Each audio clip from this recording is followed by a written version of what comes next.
आज देखते हैं मेंडलवादी पर विस्तृत टिप्पणी। मेंडल जी क्या है, क्वेश्चन पूरा कई बार आ चुका है, वेरी वेरी इंपॉर्टेंट है। पर हम मेन ध्यान रखेंगे मेंडल कौन थे, उनकी मनसागति के नियम लिखिए, ये मेनली है। तो मेंडल कौन थे, तो इसके बारे में हम देखते हैं।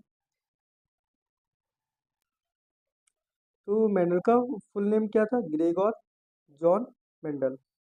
ग्रेगर जॉन मेंडल था उनका पूरा नाम। उनका जन्म कब हुआ था? 22 जुलाई 1822 में हुआ था। कब हुआ था? 22 जुलाई 1822 में। और जगह कौन थी? सिलिसिया। कौन सी थी? सिलिसिया। प्लांट कौन सा लिया था उन्होंने अपने अपने एक्सपेरिमेंट में?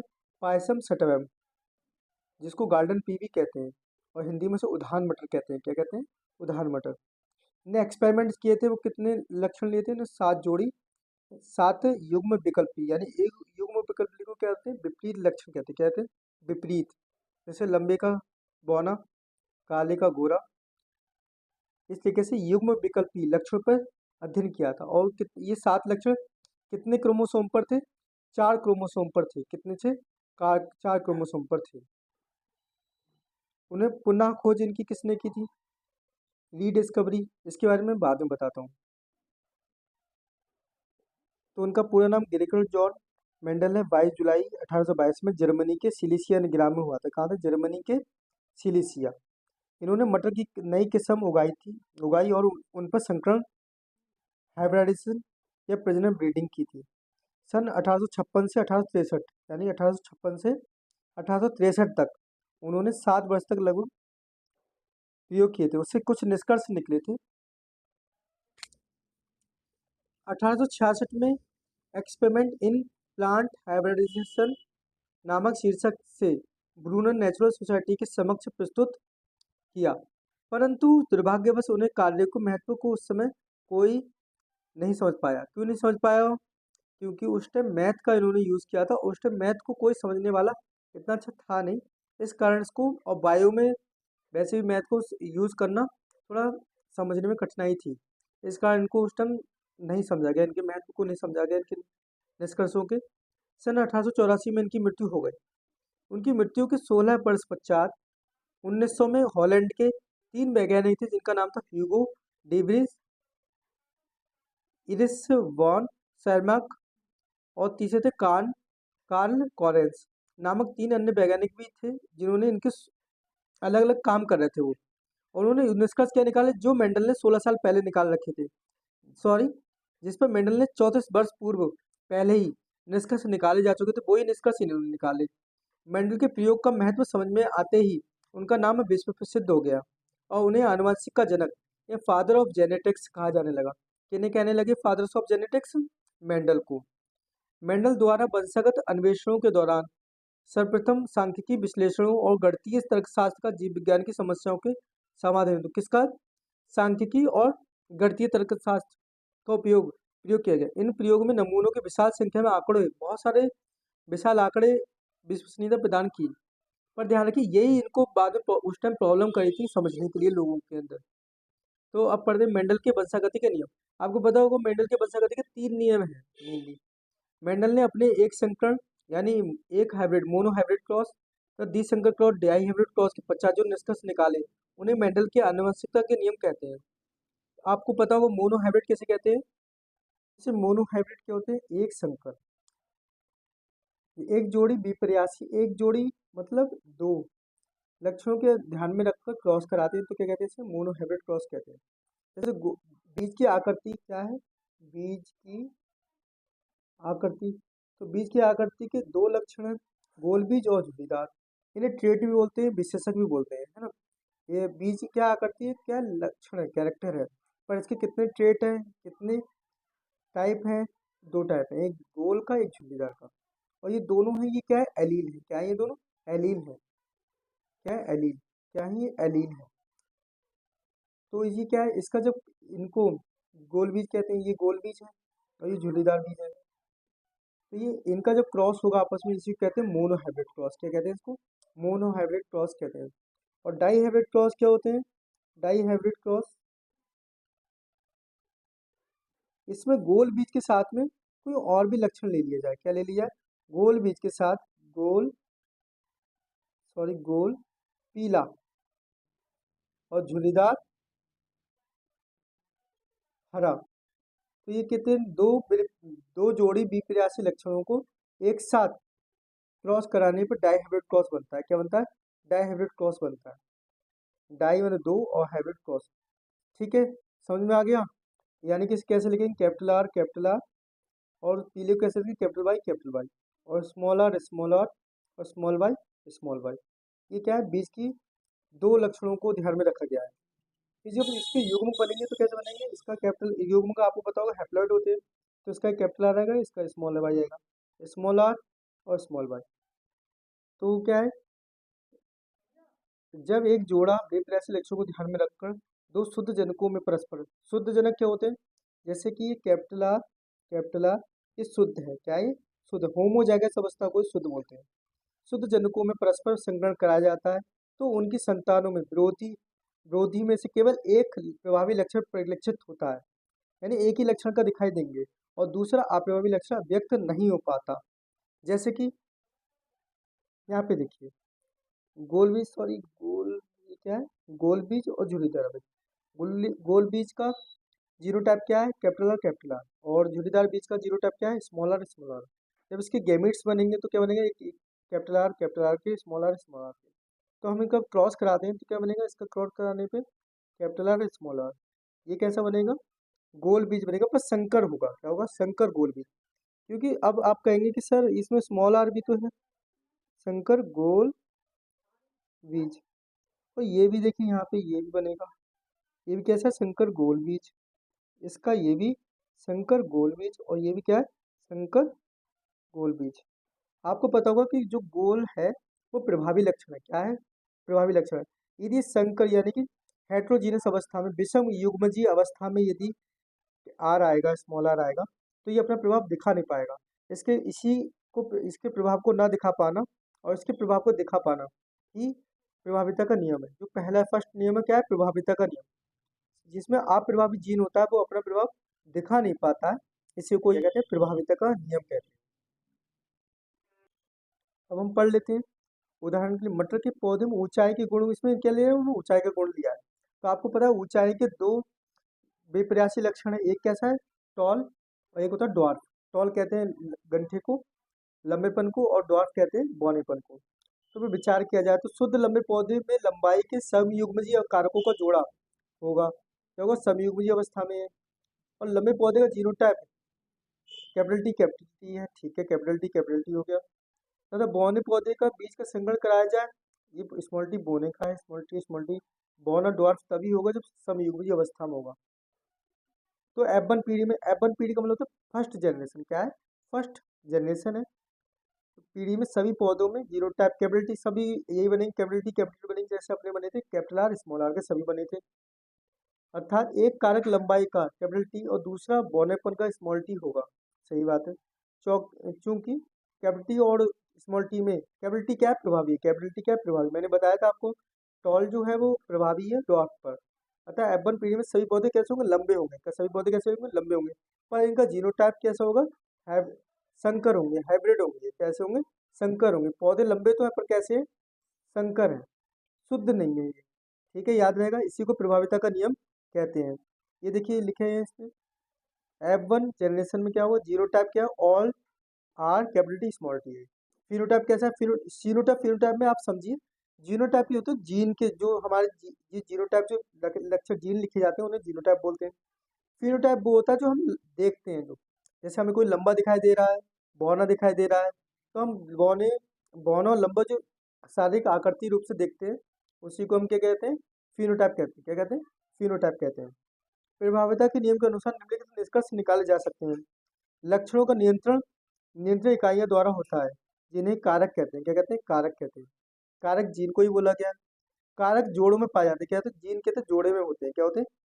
कारक जोड़ों में पाए जाते हैं, जीन जीन जोड़े में पाए जाते हैं। और एलील है। क्या है? एलील भी होते हैं। असमान कारकों वाले जोड़े में एक सदस्य प्रभावी डोमिनेंट होता है तथा दूसरा अप्रभावी होता है। जैसे हम इसमें क्या है? टॉल लंबा जो प्रभावी है और वैसे ही गोल जो था वो प्रभावी है। और अपना नियम कौन सा? दूसरा कारकों के पृथक्करण या यौगों की शुद्धता का नियम। तो पृथक्करण का नियम, लॉ ऑफ सेग्रीगेशन या law of purity of gametes. अभी इसे पढ़ लेते हैं, फिर से समझाते हैं। लक्षण कारकों के प्रत्येक सजातीय जोड़े ये दोनों कारक युग्म बनाते समय पृथक हो जाते हैं। क्या हो जाते हैं? पृथक हो जाते हैं। और इनमें से केवल एक सदस्य कारक ही किसी एक युग्मक में पहुंचता है। जब परस्पर विरोधी शुद्ध आनुवंशिक लक्षणों वाले पौधों के बीच संकरण कराया जाता है तो प्रथम पीढ़ी F1 में केवल प्रभावी लक्षण दिखाई देता है, यानी F1 पीढ़ी में देखेंगे तो प्रभावी लक्षण ही दिखाई देगा। परंतु दूसरी पीढ़ी F2 पीढ़ी में, यानी कि जो F1 पीढ़ी में प्राप्त हमें जो संतति मिली है उन्हीं को दोबारा हम उनमें आपस में क्रॉस कराएंगे तो F2 पीढ़ी प्राप्त होती है। क्या होती है? F2 पीढ़ी प्राप्त होती है। तो इन विपरीत लक्षणों का एक निश्चित अनुपात में पृथक्करण हो जाता है, अतः इसे पृथक्करण का नियम कहते हैं। इससे यह भी स्पष्ट होता है कि प्रथम पीढ़ी में के साथ साथ रहने के बावजूद भी गुणों के आपस में मिश्रण नहीं होता। क्या नहीं होता? गुणों का आपस में मिश्रण नहीं होता, यानी जो टॉल कैपिटल टी जो टॉल को दिखाता है वो कहीं भी किसी के साथ रह ले, पर आखिर में जब टी अलग होगा वो अपना प्रभाव दिखाएगा और वो कैपिटल टी टॉल के लिए होगा। युग्मों के निर्माण के समय ये गुण पृथक हो जाते हैं और युग्मों की शुद्धता बनी रहती है। क्या होती है? युग्मों की शुद्धता बनी रहती है, इसलिए इसे नियम को युग्मों की शुद्धता या law of purity of gametes भी कहते हैं। चलो आज समझते हैं इसको। देखिए आपने यहाँ तक समझा था, ये क्या है? प्रभाविता के नियम को दिखा रहा है, क्योंकि इसमें सभी संकर गोल बीज प्राप्त हो रहे हैं। ये क्या सा होगा? प्रभाविता का नियम हो गया। किसका होगा? प्रभाविता। अब हमें ऐसा लग रहा है कि स्मॉल आर का वजूद खत्म हो गया है और स्मॉल आर कैपिटल आर के साथ मिल गया है, पर ऐसा होगा नहीं। अब वही हमारा क्या? पृथक्करण का नियम है। इसको हम आगे समझते हैं। जैसे कि इसमें से इन दोनों संततियों को हमने ले लिया, ये F1 पीढ़ी है। क्या है? F1 पीढ़ी है। F1 पीढ़ी में ही हमने यहाँ पे ले लिया, एक ये ले लिया, एक ये ले लिया, ठीक है। ये संकर गोल बीज और संकर गोल बीज, ठीक है। अब इसमें हमने युग्मक बनाया। क्या बनाया? युग्मक, यानी कि गैमीट बना। गैमीट आपको पता है हैप्लॉइड होते हैं। इसका कैपिटल आर बना, इसका एक स्मॉल आर बना, इसका भी कैपिटल आर बना, इसका एक स्मॉल आर बना। अब इसका क्रॉस आपस में कराते हैं। देखिए कैपिटल आर कैपिटल, ये कैसा? शुद्ध गोल। कैसा है? शुद्ध गोल। ये कैसा है? संकर गोल। संकर गोल। इसका कैपिटल आर स्मॉल आर होगा, कैपिटल आर स्मॉल आर। अब इसको हम कराते हैं। ये क्या है? Capital R small r. ये भी कैसा है? संकर है। कैसा है? संकर। और इससे कैसा है? ये स्मॉल आर स्मॉल आर। ये क्या है? शुद्ध झुर्रीदार। शुद्ध झुर्रीदार। अब देखिए यहाँ पे ये शुद्ध, फर्स्ट वाले में हमें कहीं पे संकर गोल बीज सभी मिले थे, परंतु अब इस यहाँ पे क्या? झुर्रीदार शुद्ध बीज भी मिल रहा है। तो इससे क्या पता लग रहा है हमें कि जो स्मॉल आर था वो कैपिटल आर के साथ मिक्स नहीं हुआ था, उसको आने पर अलग हुआ तो अपना पूरा लक्षण उसने दिखाया, यानी कि अपने आप को झुर्रीदार पूरा कहीं भी ब्लेंड ब्लेंड नहीं हुआ है, मिक्स नहीं हुआ किसी के साथ में। और ये देखिए प्योर शुद्ध गोला हो गया, ये शुद्ध गोल हो गया। ये देखिए बिल्कुल भी अलग हो गया अपने आप से। इसी को कहते हैं पृथक्करण का नियम। पृथक्करण का नियम तक आपको आना है तो F2 पीढ़ी में जाना पड़ेगा।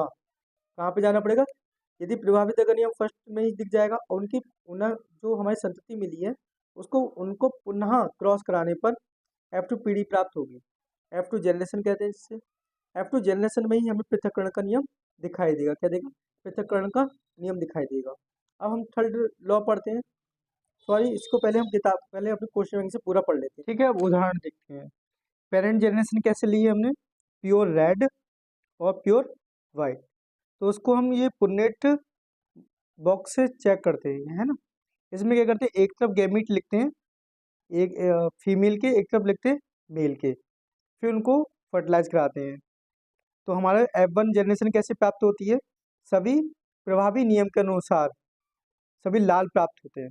फिर इन्हीं के किसी दो संतति को लेकर उनका फिर पुनः क्रॉस कराते हैं तो हमें कैसे प्राप्त होते हैं? 3 लाल और 1 सफ़ेद पुष्प प्राप्त होते हैं। यानी कि इससे यह पता लगता है कि F2 पीढ़ी में जो सफ़ेद है, जो अप्रभावी है, वो अपना समयुग्मजीय अवस्था में आने पर, होमोजाइगस अवस्था आने पर ये अपने आप को दिखा पा रहा है, अपने प्रभाव को दिखा पा रहा है। इसी नियम को क्या कहते हैं? पृथक्करण का नियम या युग्मकों का शुद्धता का नियम। जो युग्मक थे वो शुद्ध रहे, इनके साथ यहाँ पे हाइब्रिड कंडीशन में रहने के बावजूद भी ये अपनी जब समयुग्मजीय अवस्था में आए तो अपना प्रभाव दिखा पा रहे हैं, इसी को कहते हैं कारकों का पृथक्करण। इसमें रेशियो देखिए क्या प्राप्त हो रहा है, जो जीनोटाइप होता है वो जीनोटाइप हम देखते हैं उनके जेनेटिकली जो हमारे कैपिटल आर स्मॉल आर दिखाई दे रहे हैं उनको हम जीनोटाइप पढ़ते हैं। और जो हम देखते हैं बाहर से स्वरूप देखते हैं, जो आकार देखते हैं, आकृति देखते हैं, वो सब क्या होता है, फिनोटाइप होता है। वो क्या होता है, फिनोटाइप होता है। तो फिनोटाइप हमारा क्या प्राप्त हो रहा है, 3 लाल और 1 सफेद। और जीनोटाइप क्या प्राप्त हो रहा है, 1 शुद्ध लाल, 2 संकर लाल यानी कि हाइब्रिड लाल, और 2 शुद्ध सफेद, सॉरी 1 शुद्ध सफेद। ये देखिए, ये क्या है, genotype ratio. Very very important है, ये याद है। देखिए इसमें यहाँ पे एक और बता दे रहा हूँ, ये मोनोहाइब्रिड है। क्या है, ये मोनोहाइब्रिड यानी एक संकर है। क्या है, एक संकर है। और जब दो संकर होगा, डाई हाइब्रिड क्रॉस होगा, डाई हाइब्रिड क्रॉस होगा, तो उसमें क्या होगा, इसी रेशियो को दोबारा क्रॉस करके बताएंगे। ठीक है, आगे देखते हैं हम। F1 पीढ़ी में प्राप्त चारों पौधे लाल पुष्प वाले होते हैं। देख लीजिए, चारों पुष्प लाल पौधे हैं। जब F1 पीढ़ी के इन सभी पौधों में 100 परागण कराया जाता है, 100 परागण देखिए, इनमें 100 परागण कराए गए, तो F2 पीढ़ी में लाल पुष्प वाले एवं सफेद पुष्प वाले पौधों के बीच क्रमशः 3:1 का अनुपात प्राप्त होता है। परंतु कारक सिद्धांतों के अनुसार 2 पौधे शुद्ध, एक लाल पुष्प वाला तथा एक सफेद पुष्प वाला है। यानी शुद्ध कौन है, 2 हैं। देखिए यहाँ पे कैपिटल आर और स्मॉल आर, ये शुद्ध हैं। जिसमें एक में कैपिटल आर कारक है और दूसरे में स्मॉल आर कारक है। शेष 2 पौधे मिश्रित लक्षण वाले अर्थात वाले होते हैं। यदि भी इसमें आर के प्रभावी होने के कारण लक्षण प्रारूप फिनोटाइप लाल पुष्प वाले पौधे ही होते हैं। जब कैपिटल पौधे में 100 परागण कराया जाता है तो अगली संतति में इसके लाल पुष्प वाले पौधे शुद्ध पौधे उत्पन्न होते हैं। इस प्रकार स्मॉल आर पौधे में 100 परागण कराया जाए तो उसकी अगली पीढ़ी में सफेद पुष्प वाले शुद्ध पौधे प्राप्त होते हैं। इस प्रकार कुल मिलाकर F2 पीढ़ी में लाल 3 पुष्प वाले तथा एक सफेद पुष्प वाला पौधा उत्पन्न होता है। इन प्रयोगों में मेंडल ने पाया कि कारक प्रभावी या अप्रभावी होते हैं, परंतु ये परिवर्तित नहीं होते। क्यों परिवर्तित नहीं होते, कैपिटल आर के साथ स्मॉल आर रहा, कैपिटल आर के साथ स्मॉल आर रहा, तो ये कह रहा है लाल रहा। पर स्मॉल आर जब इससे अलग हुआ और स्मॉल आर मिल गया तो क्या मिला, ये सफेद बन गया। क्या बन गया, ये सफेद बन गया। इससे क्या पता हो रहा है कि इसके साथ ये मिक्स नहीं हुआ था, ये अलग ही रहा, प्योर रहा, परंतु ये परिवर्तित नहीं होते। लेकिन समय आने पर अपने अप्रभावी कारक पृथक होकर, देखिए पृथक होकर अपनी अभिव्यक्ति रसाते हैं, मतलब अपना रूप दिखाते हैं। प्रश्न नंबर 3, सॉरी पॉइंट नंबर 3 यानी कि स्वतंत्र अभ्युहन का नियम, लॉ ऑफ इंडिपेंडेंट असॉर्टमेंट, ये थर्ड नियम है। अब ये नियम देखिए, पहला फर्स्ट प्रभाविता का नियम F1 पीढ़ी में ही दिख गया था, और कारकों का पृथक्करण नियम F2 जनरेशन में दिखाई दिया, और स्वतंत्र अभ्युहन का नियम F2 जनरेशन में ही दिखाई देगा। परंतु इसमें क्या होगा, इसमें डाई हाइब्रिड लेंगे। क्या लेंगे, डाई हाइब्रिड लेंगे। यहाँ पे सिर्फ एक कारक एक लक्षण को ध्यान में रखा गया था, कौन सा, लाल पुष्प का। कौन सा, लाल पुष्प का। अब हम देखेंगे यहाँ पे 2 चीजों को ध्यान में लेंगे, एक लेंगे गोल और दूसरा लेंगे पीला। यानी मटर के दाने में क्या लेंगे, गोल और पीला, और दूसरा इसका कंट्रास्ट में क्या लेंगे, हरा और झुर्रीदार। ठीक है, अब स्टार्ट करते हैं। मेंडल ने अपने कुछ प्रयोगों में दो विपर्यासी लक्षणों या विपर्यासी मतलब विपरीत लक्षणों होता है, 2 विपर्यासी लक्षणों को ध्यान में रखकर पर परागण अर्थात क्रॉस पॉलिनेशन संकरण कराया, जिसे द्विगुण संकरण डायहाइब्रिड क्रॉस कहते हैं। क्या कहते हैं, डायहाइब्रिड क्रॉस कहते हैं। इस नियम के अनुसार जब 2 जोड़ी, कितने जोड़ी, 2 जोड़ी यानी 4 विपर्यासी लक्षणों वाले पौधों के बीच संकरण कराया जाता है तो इन लक्षणों का पृथक्करण स्वतंत्र रूप से होता है, अर्थात एक लक्षण की वंशागति दूसरे को प्रभावित नहीं करती। देखिए इसमें क्या है, Mendel's result in his hypothesis. देखिए क्या है, ऑब्जर्वेशन क्या है इसमें, राउंड येलो सीड्स लिए हैं और रिंकल्ड यानी झुर्रीदार ग्रीन हरे लिए हैं। ठीक है, इनका क्या किया है, इन्हें क्रॉस कराया है। फिर एडवांस जनरेशन में क्या सभी पे कैसे प्राप्त होंगे, पीले और गोल। कैसे होंगे, गोल और पीले। फिर इनको इसमें देखिए 2 लक्षणों को ध्यान रखा गया है, एक गोल का एक पीले का। ठीक है, और इनको फिर इनका क्रॉस कराया गया है। तो F1 F2 जनरेशन में क्या प्राप्त होते हैं हमें, देखिए कितने हैं, एक तो शुद्ध हरा झुर्रीदार, शुद्ध हरा झुर्रीदार, एक शुद्ध पीला गोल मिलेगा, बाकी संकर होंगे। चलो अब इसे देख लेते हैं, पहले मैं तुम्हें समझाता हूँ। Round yellow, wrinkled, round green और रिंकल्ड ग्रीन। ठीक है। मेंडल्स रिजल्ट क्या मिले थे? 9:3:3:1। क्या मिले थे? 9:3:3:1। अब आप कहेंगे ये थोड़ा सा कठिन लग रहा है, और मैं अभी आपको समझा दूंगा, पहले इसको देख लेते हैं एक बार, है ना। अब इसको देखें, ये तो एक डायग्राम से देखते हैं पुनेट बॉक्स के द्वारा।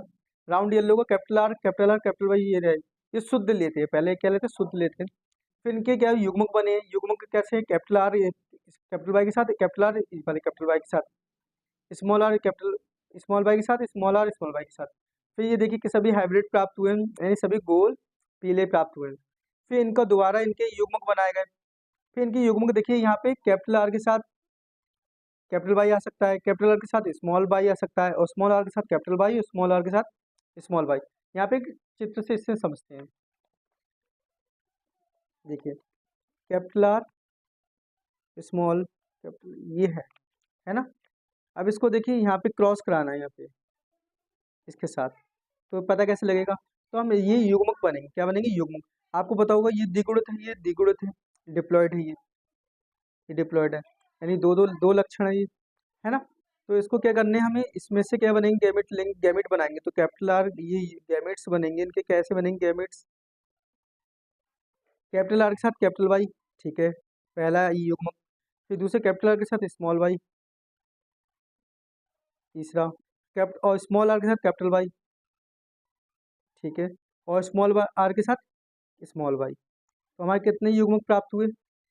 दो या चार, सॉरी, एक दो तीन चार, यहाँ पे भी चार मिलेंगे। मान लो इसे मेल मान लिया, और इसे हम फीमेल मानेंगे, है ना। तो इसमें पुनेट बॉक्स को बनाते कैसे, अब ध्यान से एक बार देख लेंगे। इसमें क्या, ऐसे लाइन खींचो, सिंपल लाइंस और हॉरिजॉन्टल, और फिर एक और। अब यहाँ पे क्या लिख लो, यहाँ पे मान लो इस लाइन में, इस तरफ में हॉरिजॉन्टल वाले में मेल को लिखता हूँ, क्या लिखता हूँ? मेल को लिखता हूँ, capital R capital Y capital R small Y small are capital Y small are small Y. अब हम यहाँ पे इस वाले साइड में क्या लिखता हूँ? नीचे वर्टिकल वाले में क्या लिखता हूँ? फीमेल्स को लिखता हूँ। किसको लिखता हूँ? फीमेल को लिखता हूँ। तो फीमेल के भी ऐसे ही बनेंगे, सेम टू कॉपी।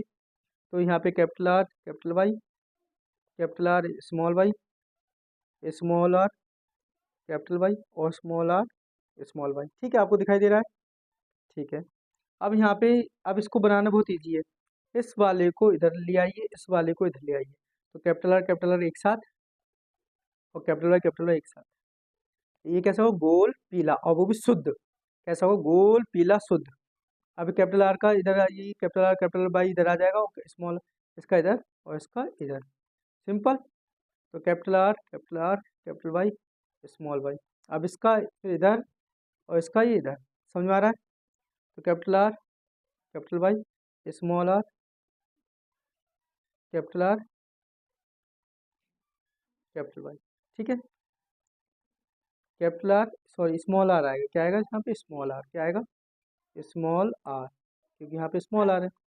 और फिर इसका यहाँ पे देखते हैं, capital R small are capital Y small y. यहाँ पे थोड़ा सा मिस्टेक हो गई, क्योंकि कैपिटल आर के साथ स्मॉल आर होता है। यहाँ पे मैं दोबारा काट के यहाँ पे ठीक करके लिख दे रहा हूँ, capital R small are capital Y capital Y. ठीक है। अब इसको हम फास्ट एक बार भर लेते हैं। ठीक है, हम जल्दी जल्दी भरते हैं। Capital R capital Y small Y capital R small Y capital R small are capital Y small Y capital R small are small Y capital R small are capital Y capital R small are capital Y small are capital Y small are capital Y small Y. अब यहाँ पे क्या आएगा? Capital R capital Y small Y, और capital R small Y small are capital Y small are small Y. अब देखिए यहाँ पे एक चीज़ मैं बताना चाहता हूँ। ये देखिए, ये प्योर झुर्रीदार है, और ये हरा झुर्रीदार, प्योर हरा झुर्रीदार, और ये प्योर पीला गोल। एक एक तो ये मिल गया आप लोगों को। ठीक है। अब इसमें देखिए ये दोनों, देखिए ये capital R capital R, capital Y small y के ये एक जैसे दिखाई देगा आपको। ठीक है। और यहाँ पे देखिए ये वाला एक जैसा है, टू कॉपी बिल्कुल।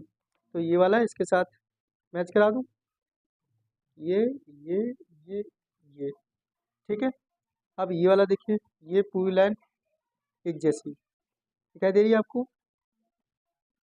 ये देखिए ये, ठीक है, दिखाई दी। अब देखिए ये वाला एक साथ सेम है, देखिए सेम है, ये भी सेम है। और इसका देखिए कैपिटल वाई स्मॉल वाई, फिर इसमें देखते हैं ये, देखिए सेम है, ये जीरो टाइप इनका सेम है। फिर बच्चा ये एक ये, तो ये जीरो टाइप अलग है। तो हम जीनो टाइप सेम, जीनो टाइप रेशियो कैसे लिख लेंगे? जीनो टाइप रेशियो देख लिखिए, एक ये मिल रहा है, ठीक है, एक ये, अब ठीक है, फिर दो ये, ठीक है, फिर एक ये,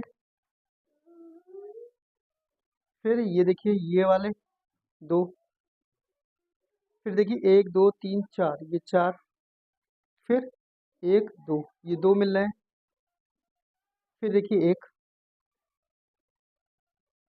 फिर देखिए ये दोनों, फिर ये एक है। तो जीरो टाइप रेशियो क्या मिला? 1:2:1, 2:4:2, 1:2:1। अब इसको याद भी करने का इजी ट्रिक बता दूंगा मैं। देखिए ये डाइहाइब्रिड क्रॉस है, क्या है? डाइहाइब्रिड क्रॉस है, डाइहाइब्रिड क्रॉस है। डाइहाइब्रिड क्रॉस में तो मोनोहाइब्रिड का दुगना है ना, मोनोहाइब्रिड क्रॉस का दुगना है ना। तो मोनोहाइब्रिड को उसको मोनोहाइब्रिड से क्रॉस गुणा करा दो। तो ये कैसे करते हैं? 1:2:1 होता है मोनोहाइब्रिड का, गुणा 1:1। अब इसकी क्रॉस देखिए, इससे कराएंगे, एक से इसकी कराओ, फिर इसकी इससे कराओ, फिर इसकी इससे कराओ। तो 1:1 ये आ गया, एक की दो से कराइए, दो आ गए, एक से एक की करिए है। अब इसकी इससे कराइए,